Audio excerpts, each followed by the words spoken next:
નમસ્તે વિદ્યાર્થી મિત્રો, ધોરણ 11 કોમર્સ વિષય આંકડાશાસ્ત્ર લેક્ચર નંબર 18 માં આપનું હાર્દિક સ્વાગત કરું છું. અને અગાઉના લેક્ચરની અંદર આપણે મધ્યસ્થ વિશેની તમામ માહિતી પ્રાપ્ત કરી, તેનો અર્થ જોયો, તેના સૂત્રો, તેના એક્ઝામ્પલ ગણ્યા, તેના લાભ અને ગેરલાભ પણ આપણે જોયા. તો આ લેક્ચરની અંદર આપણે જોઈએ તો આપણે સ્થાનીય સરેરાશો વિશે અભ્યાસ કરીશું. તો મધ્યસ્થની અંદર આપણે જોયું કે તે જે આપેલ કિંમતો છે તેને બે સરખા ભાગમાં વહેંચે છે. પરંતુ આપણે એવી કોઈ કિંમત જોઈતી હોય કે આપેલ માહિતીને બે કે તેથી વધુ વિભાગોમાં વહેંચતી હોય, તો તે વખતે આપણે સ્થાનીય સરેરાશના માપનો ઉપયોગ કરવો પડશે, કે જે કયા માપો છે? ચતુર્થક, દશાંશક અને શતાંશક. તો સૌપ્રથમ આપણે લઈએ ચતુર્થક. તો ચતુર્થક કોને કહેવાશે? કે આપેલ માહિતીને ચડતા ક્રમમાં ગોઠવી અને જે ત્રણ કિંમતો તેને ચાર વિભાગમાં વહેંચે છે તેને કહેવાય છે ચતુર્થકો. એટલે કે આપેલ માહિતીને ચડતા ક્રમમાં ગોઠવતા જે ત્રણ કિંમતો તેને ચાર સરખા ભાગમાં વહેંચે છે તેને ચતુર્થકો કહે છે. ચતુર્થકને સંકેતમાં ક્યુ વડે દર્શાવવામાં આવે છે. એટલે ચતુર્થકો કેટલા છે? 3. તો Q1, ત્યારબાદ Q2 અને Q3. તો Q1, Q2 અને Q3 એ ત્રણ કિંમતો છે, ચાર સરખા ભાગ કરે છે. આપણે મધ્યસ્થને જોઈએ તો મધ્યસ્થની અંદર અહીંયા શું હતું? સૌથી ઓછી કિંમત અને સૌથી વધુ કિંમત.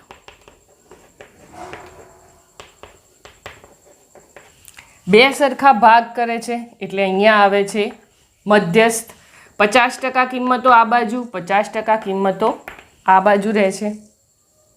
તે જ રીતે ચતુર્થકની અંદર શું હોય છે? ચાર સરખા ભાગ કરે છે. આ હતી માહિતી મધ્યસ્થની કે જે બે ભાગ કરે છે, પરંતુ અહીંયા ચાર સરખા ભાગ એટલે એક અહીંયા આવશે અને એક અહીંયા. એટલે 1, 2, 3 અને 4, ચાર સરખા ભાગ થયા. તો આને કહેવાશે Q1, Q2 અને Q3. એટલે આના પરથી આપણે સાબિત કરીએ કે મધ્યસ્થ બરાબર M બરાબર Q2. એટલે M બરાબર Q2 થાય. તો આ હતી માહિતી ચતુર્થકની. સૂત્રો આપણે તમામ જે સ્થાનીય માપો છે તેના સૂત્રો એક સાથે જોઈશું, આ ચતુર્થકો. ત્યારબાદ આપણે જોઈએ દશાંશકો.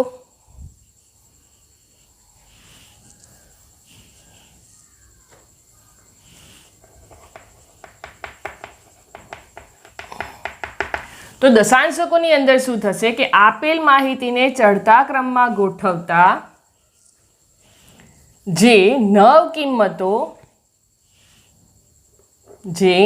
કિંમતો 10 સરખા ભાગ કરે છે, 10 સરખા ભાગમાં વહેંચે છે તેને દશાંશકો કહે છે. તેને દશાંશકો કહે છે. દશાંશકને સંકેતની અંદર કહેવાય છે ડી. તો દશાંશકો કેટલા છે? 9. તો D1, D2, D3 ... D9 વડે દર્શાવવામાં આવે છે. તો અહીંયા આપણે જોઈએ તો આ જે લાઈન છે તેના કેટલા ભાગ કરે છે? 10 સરખા. કિંમતો કેટલી? 9. એટલે 9 કિંમતો છે તો વચ્ચે આવશે D5. એટલે Q2 બરાબર D5 લખાય. તે જ રીતે આપણે જોઈએ શતાંશકો. તો આપેલ માહિતીને ચડતા ક્રમમાં ગોઠવતા જે 99 કિંમતો તેના 100 સરખા ભાગમાં વહેંચે છે તેને શતાંશકો કહે છે. શતાંશકને સંકેતની અંદર P વડે દર્શાવવામાં આવે છે. એ P1, P2, P3 ... P99. હવે તેને આપણે અહીંયા ગાડી દર્શાવીએ, આ લાઈનમાં દર્શાવીએ તો વચ્ચે કઈ કિંમત આવશે તો P50. તો D5 બરાબર P50 લખાશે. એટલે મધ્યસ્થ બરાબર M બરાબર Q2 એટલે ચતુર્થક, D5 દશાંશક અને P50 એ શતાંશક. એટલે આ ચારેયની કિંમત કેવી રહેશે? એક સરખી રહેશે કે M બરાબર ચતુર્થક બરાબર દશાંશક બરાબર શતાંશક. ક્યારે? કે Q2, D5 અને P50 હોય ત્યારે. હવે આપણે જોઈએ 3×3 સૂત્રો જોઈ લઈએ. તો અહીંયા આવશે ચતુર્થકો, અહીંયા આવશે દશાંશક અને શતાંશક.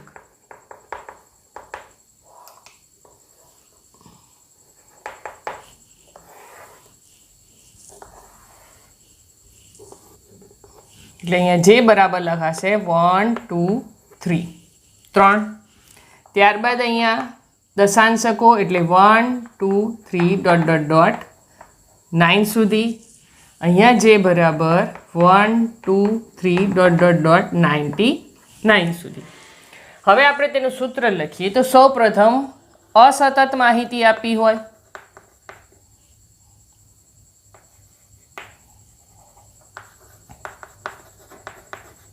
અસતત માહિતી માટે તો તે વખતે ચતુર્થકનું સૂત્ર થશે કે QJ બરાબર JN+1 ભાગ્યા 4. જે એટલે 1, 2 કે 3 માં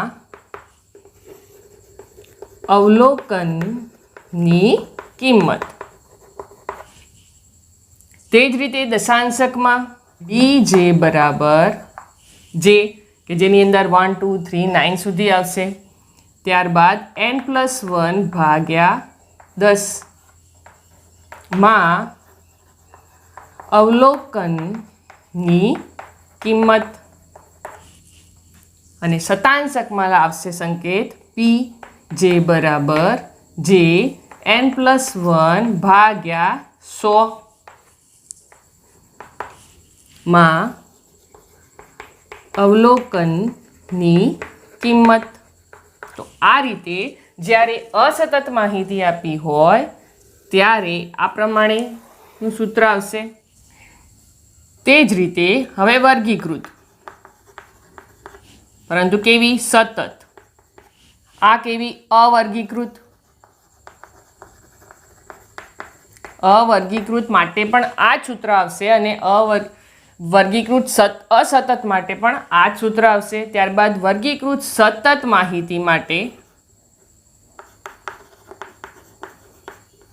માટે આપણે લખીએ તો QJ બરાબર N/4 માં અવલોકનનો વર્ગ. અહીંયા વર્ગ આવશે. વર્ગ પસંદ કર્યા પછીનું સૂત્ર આપણે લખીએ તો QJ બરાબર L પ્લસ N/4 આગળ J minus CF open F ગુણ્યા C. જે આપણે મધ્યસ્થની અંદર ઉપયોગ કરતા હતા તે જ પદ્ધતિ આમાં પણ આવશે. અહીંયા આવશે DJ બરાબર J N/10 માં અવલોકનનો વર્ગ. અને વર્ગ પસંદ કર્યા પછી DJ બરાબર L પ્લસ J કૌંસમાં N/10 minus CF open F ગુણ્યા C. તે જ રીતે શતાંશકમાં P બરાબર n બાય અહીંયા કેટલા આવશે 100 માં અવલોકનનો વર્ગ અને વર્ગ શોધ્યા પછી વર્ગ માટેનું સૂત્ર આવશે PJ બરાબર જે એટલે જે પણ કિંમતો છે તે કિંમત લખવાની L plus n/100 minus CF upon F ગુણ્યા C. તમામ સૂત્રો એક જ પ્રકારના રહેશે. તો આ જે સૂત્રો છે તે સૌપ્રથમ આ સૂત્ર ક્યારે વપરાશે તો અસતત માહિતી માટે અને અવર્ગીકૃત માહિતી માટે ઉપરનું સૂત્ર, અને વર્ગીકૃત સતત માહિતી આપેલી હોય ત્યારે આ સૂત્રનો ઉપયોગ કરવામાં આવે છે. તો આ તમામ સૂત્રોનો ઉપયોગ કરી અને આપણે ચતુર્થકો, દશાંશકો અને શતાંશકો શોધવા માટેના એક્ઝામ્પલની ગણતરી કરીશું. 3.4 એનો આપણે એક્ઝામ્પલ લઈએ. તો એક્ઝામ્પલ 1 પહેલો જ એક્ઝામ્પલ આપણે જોઈએ. તો તેમાં આપણને કીધું છે કે કોઈ એક વર્ગની કસોટીમાં 15 વિદ્યાર્થીઓએ મેળવેલા ગુણની નીચે આપેલ માહિતી પરથી બધા ચતુર્થકો શોધો. એટલે જે આપણને કિંમત આપી છે તે કિંમતને આપણે સૌપ્રથમ શું કરીશું ચડતા ક્રમમાં ગોઠવીએ. તો રકમ પુસ્તકમાં આપેલી છે, આપણે તે લખતા નથી. તો સૌપ્રથમ અવલોકનો ને ચઢતા ક્રમમાં ગોઠવતા. ચડતા ક્રમમાં ગોઠવવાનું ભૂલવાનું નહીં. તમારું એક્ઝામ્પલ સંપૂર્ણ સાચું હશે છતાં પણ તમારે ચડતા ક્રમમાં ગોઠવેલા નહીં હોય તો જવાબ સાચો આવશે નહીં. એટલે તમને ફક્ત સૂત્રના માર્ક્સ મળશે, તમારી ગણતરીના માર્ક્સ મળશે નહીં. તો ચડતા ક્રમમાં આપણે ગોઠવીએ એટલે સૌથી નાની કિંમત આવશે પહેલાં તો 0, પછી 2, 3, 4, 4 બે વખત છે એટલે 0, 2, 3, 4, 15. તો અહીંયા લખાશે n બરાબર 15. હવે આપણે ચતુર્થકો શોધવાના છે. તો ચતુર્થક માટે આપણે પહેલાં શોધીએ Q1. સૂત્ર લખીએ n+1 ભાગ્યા 4 માં અવલોકનની કિંમત. હવે આપણે શોધવાનો છે Q1 કારણ કે આપણને બધા જ ચતુર્થકો શોધવાનું કીધું છે એટલે જેની જગ્યાએ 1 લખાશે. n બરાબર કેટલા 15.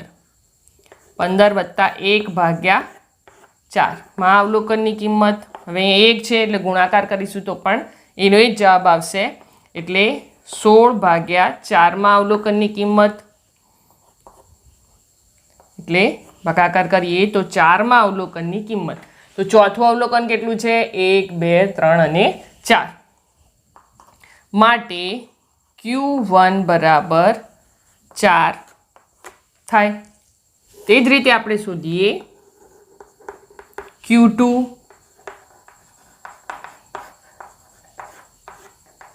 4 માં અવલોકનની કિંમત. તો અહીંયા લખાશે Q2 બરાબર 2.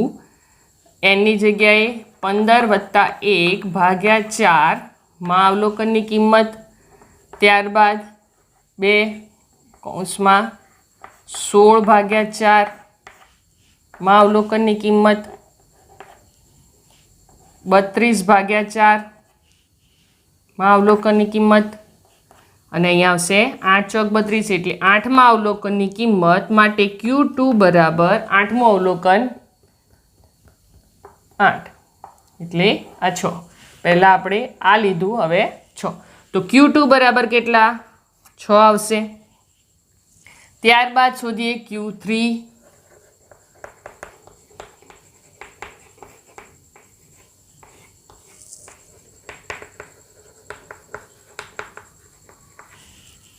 તો Q3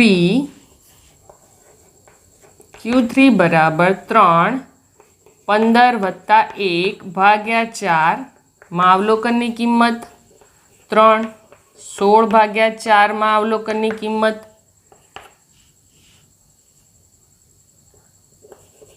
48 ભાગ્યા 4 માં અવલોકનની કિંમત 12 ચોક 48. એટલે 12મા અવલોકનની કિંમત. માટે Q3 બરાબર 12મું અવલોકન કયું આવશે? તો 8 હતું એટલે 7. તો Q3 બરાબર 7 થશે.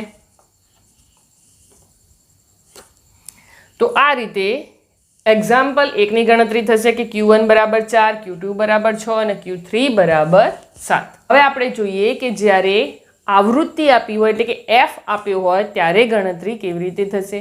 આ તમામ જે માપો છે કે મધ્યસ્થ, ચતુર્થકો, દશાંશકો અને શતાંશકો એ તમામ સ્થાનીય માપો છે. માટે તે ચારેયની ગણતરી એક સમાન થશે.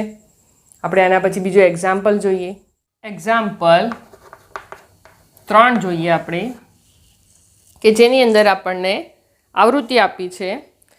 તો તેની રકમમાં કહે છે કે એક કોલેજમાંથી પસંદ કરેલા 80 વિદ્યાર્થીઓની ઉંમર નીચેના કોષ્ટકમાં આપેલ છે. તો નીચે આપેલી છે તેના પરથી વિદ્યાર્થીઓની ઉંમરનો મધ્યસ્થ શોધો. એટલે પહેલું તો મધ્યસ્થ શોધવાનું છે. ઉપરાંત ઉંમર માટે Q1, D4, P32 પણ શોધી તેનું અર્થઘટન કરો. તેનું અર્થઘટન કરવાનું છે. કુલ વિદ્યાર્થીઓ કેટલા છે? 80 વિદ્યાર્થીઓ છે એટલે n બરાબર આપણો કેટલો? 80. હવે આપણે શોધવાનું છે મધ્યસ્થ Q1, D4 અને P32. તો અહીંયા આપણે ચડતા ક્રમમાં ગોઠવવાની જરૂર છે નહીં, કારણ કે ચડતા ક્રમમાં ગોઠવીને જ આપણને આપ્યા છે કે 17, 18, 19, 20, 21, 22 અને 23. તો આપણે સૌપ્રથમ શું કરીશું? કોષ્ટક બનાવીશું, કારણ કે આપણે અહીંયા જોઈશે સંચય આવૃત્તિ. એટલે ઉંમર, વિદ્યાર્થીઓની સંખ્યા અને સંચય આવૃત્તિ એક આપણે કોષ્ટક બનાવીએ. આને કહેવાશે X, F અને CF. તો સૌપ્રથમ આપણે ઉંમર લખી દઈએ. તો 17 થી 23 સુધી છે 17. ત્યારબાદ લખીએ વિદ્યાર્થીઓની સંખ્યા. તો 17 વર્ષની ઉંમરવાળા 11, 18 વર્ષની ઉંમરવાળા 14 એટલે 11, 14, 22, 15. 11, 14, 22, 15, 8, 6, 4. 8, 6 અને 4. અહીંયા આવશે સિગ્મા F બરાબર n બરાબર આવશે. તો આપણે અહીંયા સંચય આવૃત્તિ શોધીએ એટલે આપણને સરવાળો મળી જશે. તો સંચય આવૃત્તિમાં સૌપ્રથમ 11, 11ની અંદર આપણે 14 ઉમેરીએ તો 25, 25ની અંદર 22 ઉમેરીએ તો 47, 47માં 15 તો 62, 62માં 8, 70, 70માં 6, 76, 76માં 4 એટલે 80. તો 80 વિદ્યાર્થીઓ આવી ગયા. હવે સૌપ્રથમ આપણે શોધીશું મધ્યસ્થ, જેને સંકેતમાં m કહીએ છીએ આપણે. તો m નું સૂત્ર, કયા સૂત્રનો ઉપયોગ થશે? તો n+1 ભાગ્યા 2 માં અવલોકનની કિંમત. n+1 કેટલા છે? 80. તો 80 વત્તા 1 ભાગ્યા 2 માં અવલોકનની કિંમત એટલે 81 ભાગ્યા 2 માં અવલોકનની કિંમત. 81 ભાગ્યા 2 કેટલા થશે? 40.5 માં અવલોકનની કિંમત. તો 40.5 માં અવલોકનની કિંમત કેટલી થશે? તો શેમાં સમાશે? 40.5 47માં સમાશે એટલે જવાબ આવશે m બરાબર 19. આપણે શોધ્યો મધ્યસ્થ. Uj બરાબર j m+1 ભાગ્યા 4 માં અવલોકનની કિંમત. તો Q1 બરાબર 1, n બરાબર 80 વત્તા 1 ભાગ્યા 4 માં અવલોકનની કિંમત. ત્યારબાદ 81 ભાગ્યા 4 માં અવલોકનની કિંમત. 20.25 માં અવલોકનની કિંમત. માટે Q1 બરાબર 20.25. શેમાં સમાશે? તો 20 અને 21. તો 20 અને 21 બંને શેમાં સમાશે? 25માં સમાશે. એટલે તેના સામેનું અવલોકન એટલે 18. તો Q1 બરાબર 18 થશે. એમ 2 સરખા ભાગ કરે છે એટલે 50% કહેવાય છે કે 50% વિદ્યાર્થીઓની ઉંમર 19 કે તેથી ઓછી હશે. Q1 એટલે 25% વિદ્યાર્થીઓની ઉંમર 18 વર્ષ કે તેથી ઓછી હશે. Q1 એટલે 25%, Q2 50% અને Q3 એ 75% કહેવાશે. એટલે આપણું અહીંયા તારણ શું આવે છે અર્થઘટન કે 25% વિદ્યાર્થીઓની ઉંમર 18 વર્ષ કે તેથી ઓછી હશે. આ શોધ્યું આપણે Q1. હવે આપણે શોધવાનું છે તો D4 શોધતી વખતે આપણે સૂત્રની અંદર મૂકીશું જેની જગ્યાએ 4, એની જગ્યાએ 80 + 1 ભાગ્યા દશાંશક છે એટલે નીચે 10માં અવલોકનની કિંમત. તો 4 81 ભાગ્યા 10માં અવલોકનની કિંમત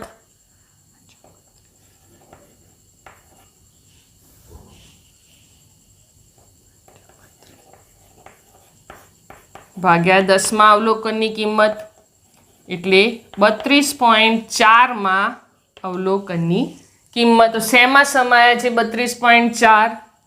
તો 32 પણ અહીંયા આવશે અને 33 પણ અહીંયા આવશે. માટે 32.4 47માં એટલે 19. માટે D4 બરાબર 19. D4 કેટલા ટકા કહેવાશે? 40%. કારણ કે દશાંશકો છે 10. કેટલી કિંમતો? 9 કિંમતો 10 સરખા ભાગ કરે છે એટલે D4 એટલે 40% વિદ્યાર્થીઓ 19 વર્ષ કે તેથી ઓછી ઉંમરના હશે. તો આપણે D4 શોધ્યો. હવે આપણે શોધીશું P32 શોધવા માટે આપણે જેની જગ્યાએ લખીશું 32 બાદ 80 + 1 ભાગ્યા શતાંશક છે એટલે 100 માં અવલોકનની કિંમત.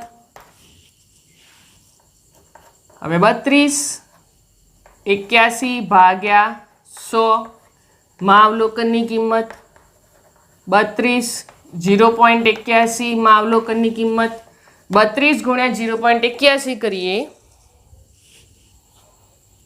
તો 25.92. 25.92માં અવલોકનની કિંમત. હવે 25.92મું અવલોકન તો 25 અહીંયા છે, 26મું અવલોકન એની નીચે આવશે. હવે આ રીતનું જ્યારે થાય છે ત્યારે આપણે શું કરીશું તો તે વખતે આપણે લેવાનું છે 25માં અવલોકનની કિંમત વત્તા 0.92 અને કૌંસમાં લખાશે 26માં અવલોકનની કિંમત ઓછા 25માં અવલોકનની કિંમત. સમજો મધ્યસ્થની અંદર આપણે શું કરતા હતા કે 25મું વત્તા 26મું ભાગ્યા 2 એની સરેરાશ લેતા હતા. પરંતુ અહીંયા આ જે 3 માપો છે ચતુર્થક, દશાંશક અને શતાંશક, તો એ ત્રણેયમાં શું થશે કે જે પણ આપણે 25.92માં અવલોકનની કિંમત આવી છે તો 25મું અવલોકન વત્તા 0.92 અને ત્યારબાદ 26માં અવલોકનની કિંમત ઓછા 25માં અવલોકનની કિંમત થશે. એટલે 25મું અવલોકન કેટલું છે? 18. તો એ 18 મૂકીએ વત્તા 0.92. હવે 26મું અવલોકન કેટલું છે? 19. કારણ કે એ શેમાં સમાશે? 47માં. તો એ 19 છે અને 25મું 18 એટલે 19 ઓછા 18. ત્યારબાદ 18 વત્તા અને 0.92 સાથે આપણે તેનો ગુણાકાર કરીશું. અહીંયા વધશે 1 એટલે 0.92 જ આવશે. 18 વત્તા 0.92 તો આપણો જવાબ આવશે 18.92. તો આ શું આવ્યું? P32 બરાબર 18.92. તો અહીંયા લખશે કે 32% વિદ્યાર્થીઓની ઉંમર 18.92 વર્ષ કે તેથી ઓછી હશે. આ તેનું અર્થઘટન કહી શકાય. તો આ પ્રમાણે મધ્યસ્થ Q1 શોધ્યો, ત્યારબાદ D4 શોધ્યો અને P32. તો આ રીતે ગણતરી થશે. ક્યારે? કે જ્યારે તમને આવૃત્તિ આપી હોય ત્યારે. હવે આપણે એવો એક્ઝામ્પલ જોઈએ કે જેની અંદર વર્ગ આપ્યા હોય તે વખતે સૂત્રનો ઉપયોગ કરીને એક્ઝામ્પલ કેવી રીતે ગણાય એ જોઈએ. તો સ્વાધ્યાય 3.4નો એક્ઝામ્પલ નંબર 2 જોઈએ આપણે. તો તેની અંદર આપણને વર્ગ આપ્યા છે. રકમની અંદર શું કહે છે કે એક સેલ્સમેને છેલ્લા વર્ષમાં જુદા જુદા દિવસોમાં કરેલ મુસાફરીની માહિતી નીચેના કોષ્ટકમાં દર્શાવેલ છે. તે પરથી મધ્યસ્થ Q3, D8 અને P62 શોધવાનું છે. શું શું શોધીશું તે આપણે પહેલાં લખી દઈએ કે Q3 આપણને શોધવાનું કીધું છે. Q3, D8, P62 અને M શોધવાનું કીધું છે. તો આપણે તે પ્રમાણે વારાફરતી એક એકની ગણતરી કરીશું. તો આ જે સતત આવૃત્તિ વિતરણનો એક્ઝામ્પલ છે તેના માટે આપણે સંચય આવૃત્તિ દર્શાવતું કોષ્ટક તૈયાર કરીએ. તો આવૃત્તિની અંદર દિવસોની સંખ્યા છે 5, 18, 24, 7. 5, 18, 24, 7, 5, 1. 5 અને 1. અહીંયા આવશે n બરાબર આપણે CF લખીએ તો સૌપ્રથમ 5, 5ની અંદર 18 ઉમેરીએ તો 23, 23માં 24 ઉમેરીએ તો 47, 47માં 7 તો 54, 54માં 5 59 અને 1 ઉમેરીએ તો 60. એટલે આપણે n બરાબર 60.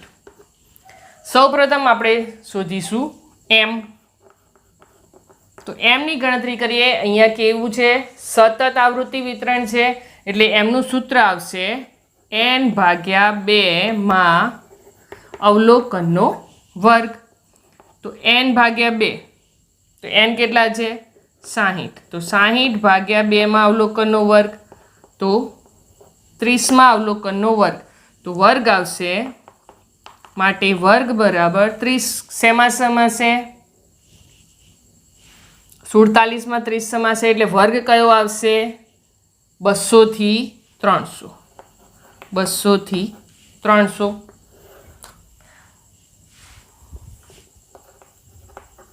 વર્ગ.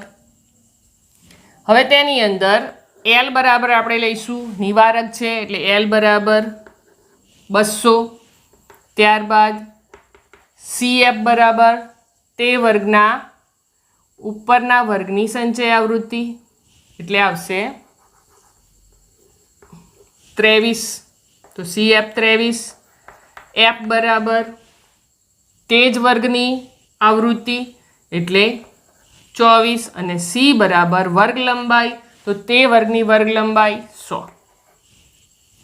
તો આ માહિતી પરથી આપણે શોધીએ છીએ M બરાબર L plus n/2 minus CF upon F ગુણ્યા C આ સૂત્ર દ્વારા. તો L છે આપણો 200 વત્તા n/2 એટલે આપણને મળ્યા 30. CF 23, F 24 ગુણ્યા વર્ગ લંબાઈ 100. તો આની જ્યારે આપણે ગણતરી કરીએ એટલે આપણને કેટલા મળશે? તો 200 વત્તા 30માંથી 27 જશે તો 7 એટલે 700/24. તો 200 વત્તા 700/24 કરીએ આપણે 29.17. તો અહીંયા આવશે 200 વત્તા 29.17 એટલે M બરાબર કેટલા આવશે? 229.17. આ આપણો જવાબ આવશે. તો આનું આપણે અર્થઘટન કરીએ તો કેવી રીતે કરાશે કે 50% દિવસોની અંદર 229.17 કિલોમીટર અથવા તો તેનાથી ઓછી મુસાફરી થઈ હશે. તો Q3 શોધીએ આપણે. તો Q3ની અંદર જે બરાબર 3 n/4 માં અવલોકનનો વર્ગ. તો 3 અહીંયા આવશે એની જગ્યાએ 60/4 માં અવલોકનનો વર્ગ. અહીંયા 3 60 ભાગ્યા 6 તરી 18 એટલે 180 ભાગ્યા 4 માં અવલોકનનો વર્ગ. 180 ભાગ્યા 4 કરીએ આપણે 45 માં અવલોકનનો વર્ગ. તો 45 માં અવલોકનનો વર્ગ કયો આવશે? 45 શેમાં સમાશે? એ પણ 200 થી 300 માં સમાશે. એટલે એ વર્ગ કયો થશે? 200 થી 300. 200 થી 300 થશે તો એમની અંદર જે પણ મધ્યસ્થ શોધતી વખતે જે પણ CF હતો એફ હતો તેનો તે જ રહેશે. એટલે CF થશે 23, એફ થશે 24. તો આપણે સૂત્ર લખીએ કે Q3 બરાબર L plus n/4 minus CF upon F ગુણ્યા C. તો L લખાશે 200 વત્તા 45 ઓછા CF કેટલા? 23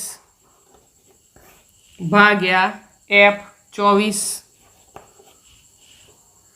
ગુણ્યા વર્ગ લંબાઈ 100. તો 200 વત્તા 45માંથી આપણે 23 બાદ કરીએ તો 22 ભાગ્યા 24. તો 200 વત્તા 2200 ભાગ્યા 24 કરીએ તો 91.67. તો 91.67 માટે Q3 બરાબર 291.67 થાય. Q3 બરાબર કેટલા? 291.67 થાય. એટલે 291.67 અથવા તો તેનાથી ઓછી મુસાફરી થઈ હશે. કેટલા? તો 75% દિવસોએ. Q3 એટલે શું ગણાશે? 75%. તો 75% દિવસોએ 291.67 અથવા તો તેનાથી ઓછી. 8 બરાબર 8 n/, દશાંશક છે એટલે 10 માં અવલોકનનો વર્ગ. તો 8 60 ભાગ્યા 10 માં અવલોકનનો વર્ગ.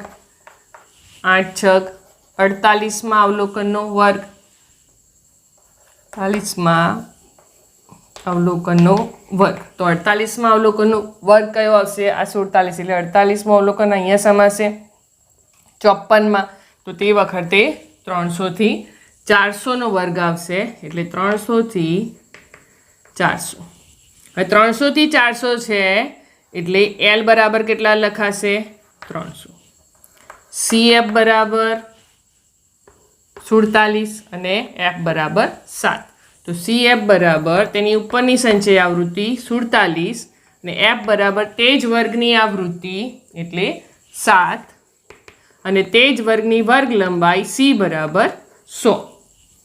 તો D8 બરાબર L પ્લસ J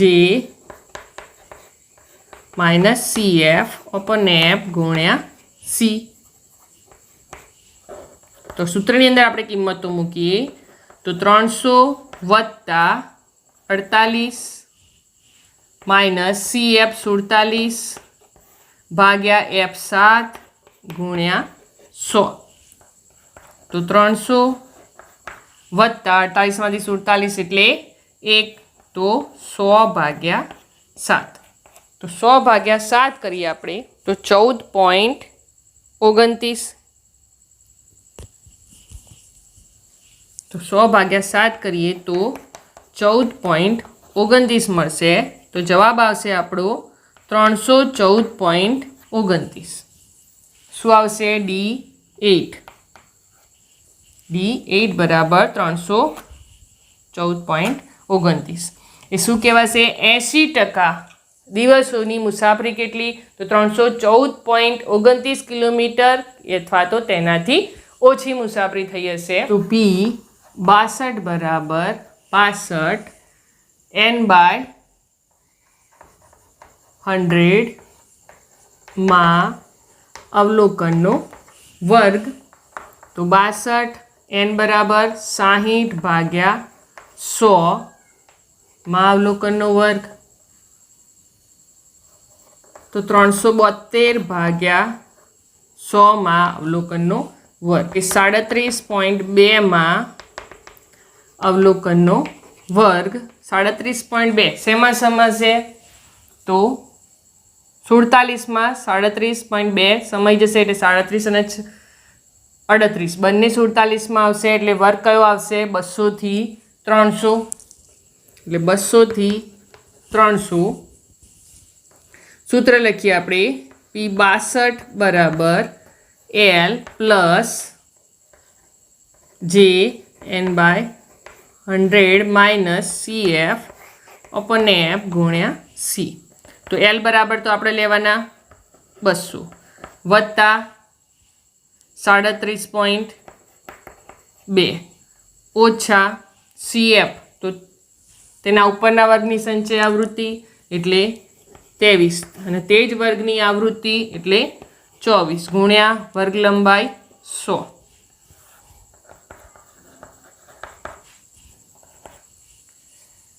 તો 200 વત્તા 37.2 માંથી આપણે 23 બાદ કરીએ તો 14.2 ભાગ્યા 24 ગુણ્યા 100, તો 200 વત્તા 1420 ભાગ્યા 24 માટે 200 બરાબર 200 વત્તા 1420 ભાગ્યા 24 કરીએ તો 59.70 તો જવાબ આવશે 259.70. આ શું આવ્યું? P62 બરાબર 259.70 એટલે 62% દિવસો એવા છે કે જેની અંદર મુસાફરી કેટલી થઈ છે? 259.70 કિલોમીટર કે તેનાથી ઓછી મુસાફરી થઈ હશે. તો આપણે સૌપ્રથમ શોધ્યો મધ્યસ્થ, ત્યારબાદ Q3, D8, P62. તો આ રીતે જ્યારે વર્ગ આપ્યા હોય એટલે કે સતત આવૃત્તિ વિતરણ આપ્યું હોય તો આ રીતે આ સૂત્રનો ઉપયોગ કરીને તમારે એક્ઝામ્પલ ગણવાનો રહેશે. તો આજે આપણે જોયા ચતુર્થકો, દશાંશકો અને શતાંશકો, ત્યારબાદ મધ્યસ્થને પણ તેની અંદર આપણે ગણતરી કરી. તો આજનું આપણું લેક્ચર આપણે આજે આટલે સુધી રાખીએ છીએ. આના પછીના લેક્ચરમાં નવા એક્ઝામ્પલ સાથે ફરી મળીશું. ત્યાં સુધી જે પણ એક્ઝામ્પલ આપણે ગણ્યા છે તે ફરીથી તમે ઘરે તેનું પુનરાવર્તન કરજો. ઘરે રહો, સેફ રહો.